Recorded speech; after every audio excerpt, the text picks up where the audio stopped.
Monsieur Leblanc, aujourd'hui, je vous rencontre au nom de la Fraternité Valléenne de Montréal. Nous voulons vous dire, c'est un privilège pour nous d'être à votre bureau aujourd'hui. Puis nous vous remercions énormément de votre aide déjà que vous apportez à la Fraternité Valléenne de Montréal. Merci. Monsieur Leblanc, nous vous remercions de votre disponibilité aujourd'hui et de votre générosité vis-à-vis de la Fraternité Valléenne de Montréal, plus spécifiquement les enfants de la vallée de Jacmel qui ne sont pas capables d'aller à l'école. Donc, vous nous aidez vraiment de leur offrir le pain de l'éducation. Alors, comment avez-vous entendu parler de la Fraternité Valléenne de Montréal? Bien, c'est assez simple, c'est que Joseph Lauture, qui était l'ancien président de l'association, ça se trouve, c'est mon beau-père, et puis il m'a invité. Et puis à partir de là, bien, tout a décollé dans le fond. Et puis je suis allé à une première rencontre, et puis un premier souper. Et puis c'est à partir de là que j'ai décidé c'est dans le fond, c'est plus nous, parce que ma femme est impliquée avec moi dans l'association, dans le fond. Et puis on a décidé de s'investir. Et non seulement ça, on est allé justement visiter Haïti, puis les écoles en question. Et puis c'est pour ça qu'on a décidé de s'impliquer encore plus d'année en année, parce que je crois qu'on est rendu à la 3e ou 4e année d'implication. Alors, Monsieur Leblanc, c'est quoi qui vous motive de supporter notre cause et de vous investir autant avec nous? Ben, c'est bien simple. J'ai vécu la pauvreté moi-même. Fait que je peux savoir un peu qu'est-ce que ces gens-là vivent là-bas. Pourquoi? Parce que quand j'étais jeune, juste la maison de mon père, je disais ça à des gens dernièrement, en 2018, la maison de mon père était évaluée à peu près à 30 000 $. Fait qu'on appelle même ça une maison. Mon cabanon à Montréal vaut plus que ça, je dirais. T'sais. Fait que c'est un petit peu drôle. Non, c'est la cause. La cause, c'est dans le fond, c'est la pauvreté. C'est la pauvreté que ces jeunes-là ont. Il y a des gens qui ne peuvent pas aller à l'école. Puis on sait très bien que s'il n'y a pas d'aide de l'extérieur, juste qu'est-ce qui se passe en Haïti présentement pour avoir été 2 fois, on voit très bien qu'ils ont de la misère. Ils ont beaucoup de misère. Puis si tu n'as pas d'aide à l'extérieur, ben comment ces jeunes-là vont pouvoir aller à l'école? Comment ils vont pouvoir performer plus tard? C'est impossible. Fait que moi, d'avoir déjà vécu la pauvreté vraiment, c'est sûr que ça m'a interpellé. Fait que c'est pour ça que j'ai décidé d'aider. Mais je dirais que c'est pas juste avec les Haïtiens. C'est depuis mon jeune âge que je suis comme ça. J'aime aider les gens. J'aime voir les gens se sortir de leur misère. Fait que on m'a déjà donné de sérieux coups de main quand j'étais jeune, puis même encore aujourd'hui. Et puis, c'est pour ça que je suis motivé. Je suis motivé à aider les gens. Puis je pense que ça fait partie de la nature humaine de vouloir aider. Mais moi, ça me motive. Merci. Donc, Monsieur Leblanc, je sais effectivement, vous avez été en Haïti il y a 2 ans de cela avec votre famille. Comment vous avez vécu vos expériences là-bas? Parce que je sais que vous avez été visiter les élèves, les écoles, vous avez rencontré des directeurs d'école. Comment vous avez vécu ces expériences-là?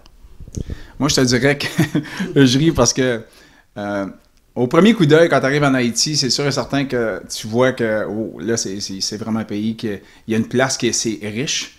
Il y a il y a certaines places qui est riche, mais il y a certaines places qui est pauvre. Quand on est arrivé à Port-au-Prince, j'ai vu que c'était un petit peu le chaos, si on veut. Puis c'est pas de leur faute vraiment, parce que si t'as pas d'aide de l'extérieur non plus, puis si dans leur pays dans leur pays même, si t'as pas d'aide, c'est un peu difficile de vraiment s'en sortir. Fait que je dirais, mettons, la culture en tant que telle, ça a été le fun. J'ai été très bien accueilli. J'ai eu vraiment un accueil incroyable.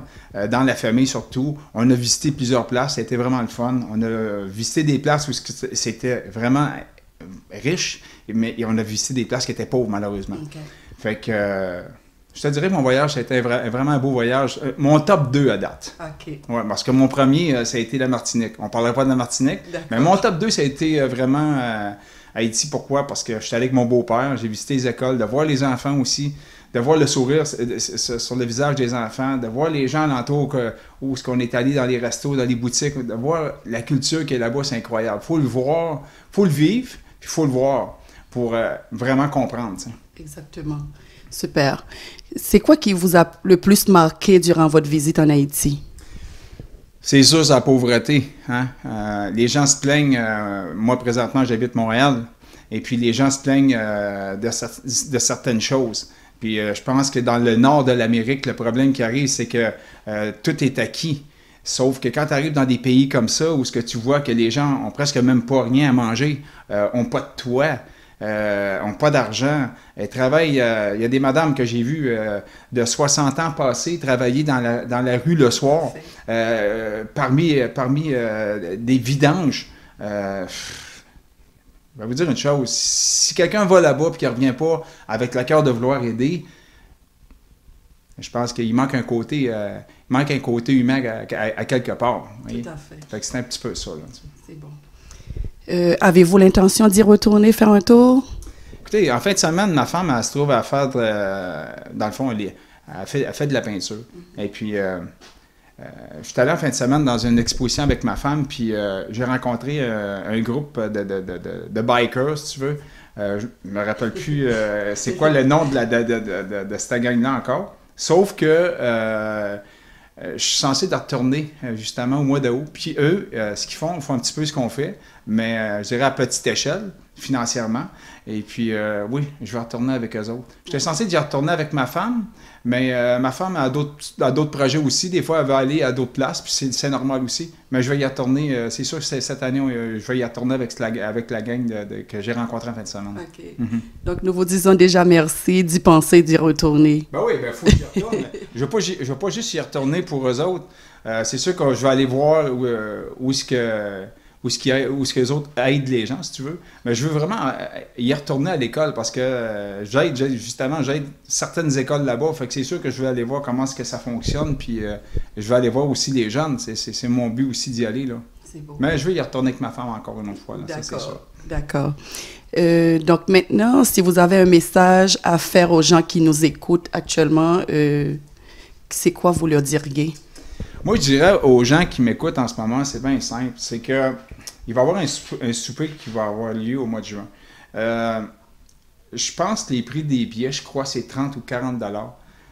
Je pense que c'est 60 $. 60 $. Ouais. Je pense que des fois, c'est de mettre un petit peu d'effort pour donner peut-être 5 ou 10 $ chaque pour les gens qui vont se préparer, qui vont se présenter au souper. Pourquoi? Parce que c'est un 5-10 $ qui va faire une différence justement dans ce pays-là, en Haïti. Mais c'est d'essayer d'en faire un petit peu plus. Puis de se préparer d'avance. Pas juste de se préparer au souper, mais de se préparer d'avance. De se dire, écoute, la cause, ça me tient à cœur. Est-ce qu'on est capable de faire un petit peu plus? Tu sais, parce que je me dis, le nombre d'argent qu'on ramasse présentement est très minime. Puis sans dire exactement ce que je donne comme montant, ce qui est quand même un montant assez gros, on est capable de faire un petit peu plus. Un montant très considérable, on peut dire. Oui, un montant considérable, c'est vrai. Sauf que je me dis, s'il y a 400 personnes qui donnent, admettons, 50 ou 100 $, si ces gens-là réussiraient à ramasser ça, ça serait déjà entre 20 et 40 000 $ de plus qu'on pourrait donner. Fait que c'est de faire un petit effort de plus, mais de ne pas juste attendre que 5 ou 6 ou 10 personnes donnent dans l'association. Mais de faire un effort pour montrer vraiment notre sérieux dans l'affaire. Parce que souvent, on est très bien assis dans notre divan et on se dit, il y en a d'autres qui vont le faire. Mais je pense que chaque personne qui se présente à ce souper-là serait capable de le faire. C'est de le faire, dans le fond, dans un sens, c'est de se dire, de quelle façon je pourrais le faire. Puis je pense que 100 $ dans une année, on est capable de faire cet effort-là pour arriver dans ce souper-là et de dire, regarde, j'ai contribué pas juste à venir donner un billet pour le souper, mais j'ai donné un petit 100 $ de plus. Je dis bien un petit 100 $ dans l'année, 100 $. C'est même pas, je pense, 50 cents par jour. Tu sais. Tout à fait. Donc voilà, Monsieur Leblanc, que j'ai rencontré au nom de la Fraternité Valléenne de Montréal dans son entreprise Les Habitations Leblanc, qui évolue dans le résidentiel, le commercial, l'industriel et en génie civil. Donc c'est un de nos principaux donateurs de la Fraternité Valléenne de Montréal. Donc je vous remercie énormément de votre temps si précieux que vous m'avez prêté aujourd'hui pour avoir cette entrevue avec vous. Alors, je pense quand même compter sur votre présence le 23 juin avec nous au gala qui va se faire au Mirage à Saint-Léonard. Il n'y a pas de trouble. J'étais censé partir en Gaspésie. J'étais entre deux présentement parce que quand on a un long week-end, on essaie d'en profiter parce qu'on n'a pas souvent des longs week-ends comme ça. Mais on va essayer de faire un effort pour pouvoir y aller. Mais une chose qui est sûre, c'est que je ne suis pas au souper, ben financièrement, je vais être là. Ah, ça, c'est sûr. Ben, merci beaucoup. Merci.